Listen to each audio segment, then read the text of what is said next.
Hello everyone, welcome to Allied Legdom channel. In today's video, we can see the detailed explanation of the humerus bone. Okay, let's go into the topic. The humerus is the bone of the upper arm. It is the longest and largest bone of the upper limb. It has an rounded upper end, flattened lower end and a shaft. Shaft contains three surfaces and three borders, which humerus articulates proximally with the scapula and distally with both radius and ulna. Proximal end of the humerus features a rounded head that articulates with the glenoid cavity of the scapula to form glenohumeral joint, which is also known as ball and socket joint. Is a type of ball and socket joint. Distal to the head is the anatomical distal to the head is the anatomical neck, the site of epiphyseal line, which is visible on an oblique groove. The line separating the head from the rest of the upper end is called anatomical neck.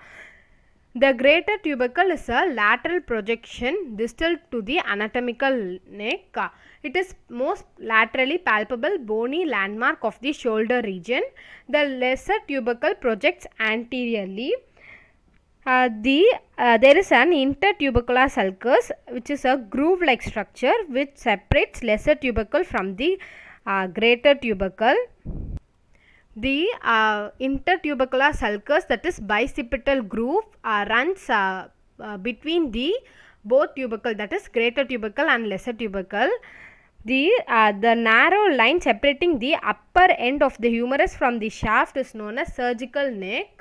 The surgical neck is a constriction in the humerus just distal to the tubercles where the head tapers the shaft, named because a fracture often occurs in this region.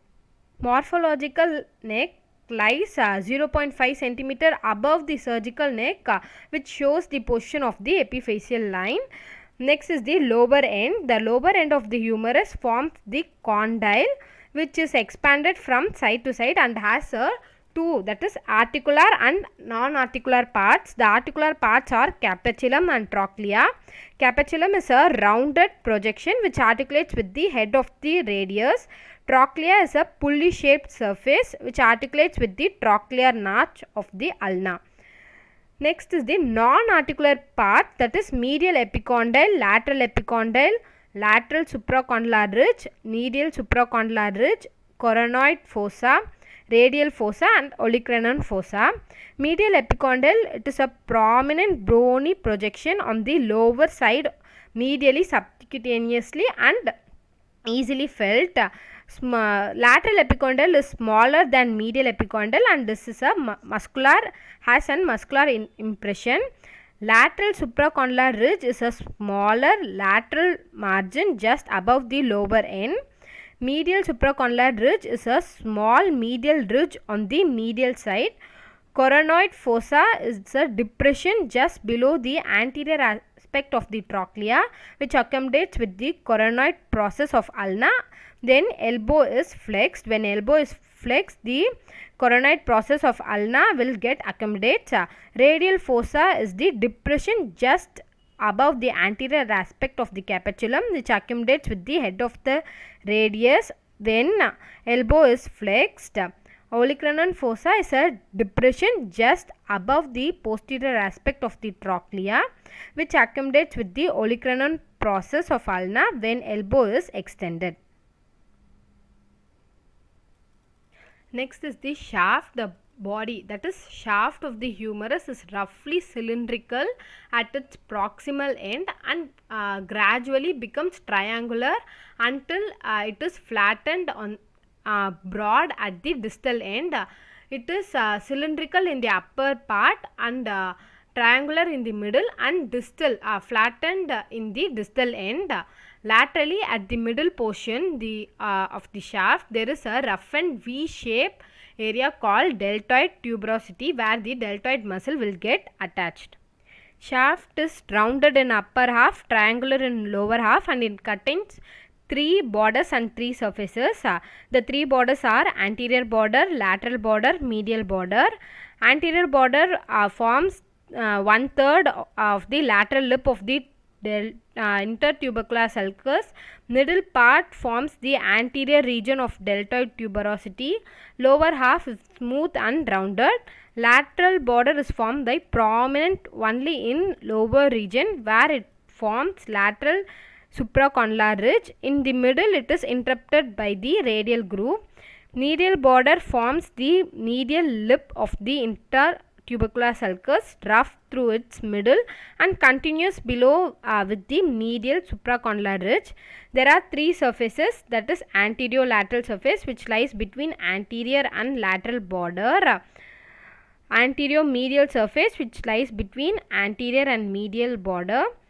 Third is posterior surface which lies between medial and lateral borders. Anterior lateral surface upper half is covered by the deltoid. A little above it is marked by a V-shaped which is known as deltoid tuberosity. Radial groove runs downward and forward across the surface. Anterior medial surface upper end is narrow and forms floor of the intertubercular sulcus. Nutrient foramen is seen near the medial border. In posterior surface upper part is marked by an oblique ridge and lower end is crossed by a radial groove. Next is side determination.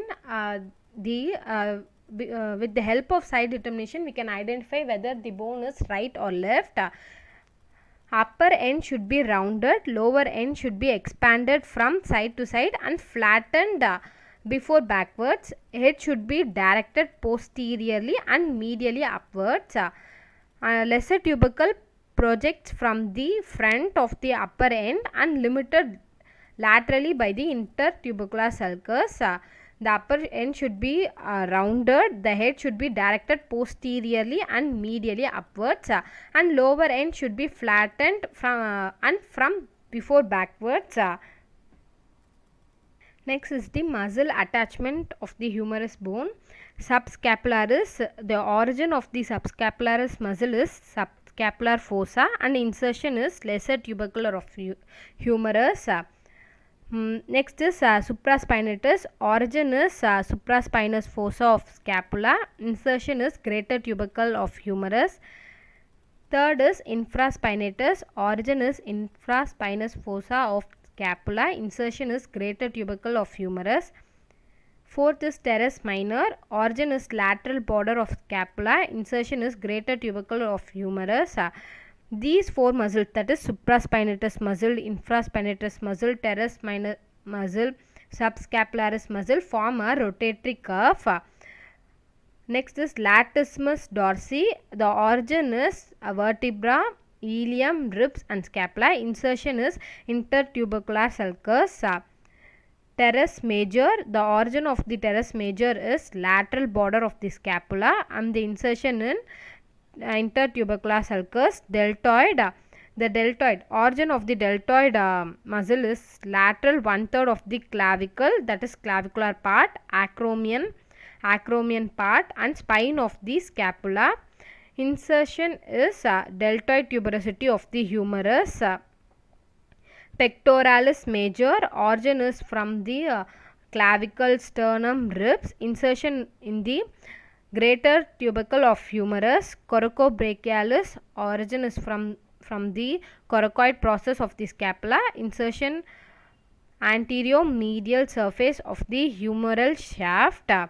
Biceps brachii, there are two ends, that is short head and long head. The short head origin is apex of the coracoid process of the scapula. Long end origin is supraglenoid tubercle of the scapula. Insertion is radial tuberosity of the radius. Biceps brachii is short end, long end, insertion in the radial tuberosity of the radius. Next is triceps brachii, long end, medial end, lateral end. Long end origin is infraglenoid tubercle of the scapula. Medial end origin is posterior surface of the humerus. Lateral also same as the medial end, that is posterior surface of the humerus. Insertion in the olecranon of the ulna. Brachialis origin is from the distal half of the anterior surface of humerus. Insertion coracoid process of ulna. Brachioradialis origin lateral supracondylar ridge of humerus. Insertion styloid process of radius. Next, muscle actions. Flexion of shoulder is carried out by the following muscles, that is pectoralis major, anterior deltoid, coracobrachialis. Extension of shoulder is carried out by posterior deltoid, latissimus dorsi, teres major. Abduction of shoulder by middle deltoid, supraspinatus. Adduction of shoulder is carried out by latissimus dorsi, coracobrachialis, pectoralis major. Internal rotation of shoulder is carried out by latissimus dorsi and teres major muscle. External rotation of shoulder by teres minor and infraspinatus. Flexion of elbow by biceps brachii and brachialis. Extension of elbow by triceps brachii. Supination of elbow by biceps brachii muscle. Next is the blood supply and nerve supply of the humerus. The primary blood supply of the proximal humerus, which comes from the anterior and posterior circumflex humeral arteries. The three nerves are directly related to the humerus, that is axillary nerve at the surgical neck, radial nerve at the radial groove, ulnar nerve behind the medial epicondyle.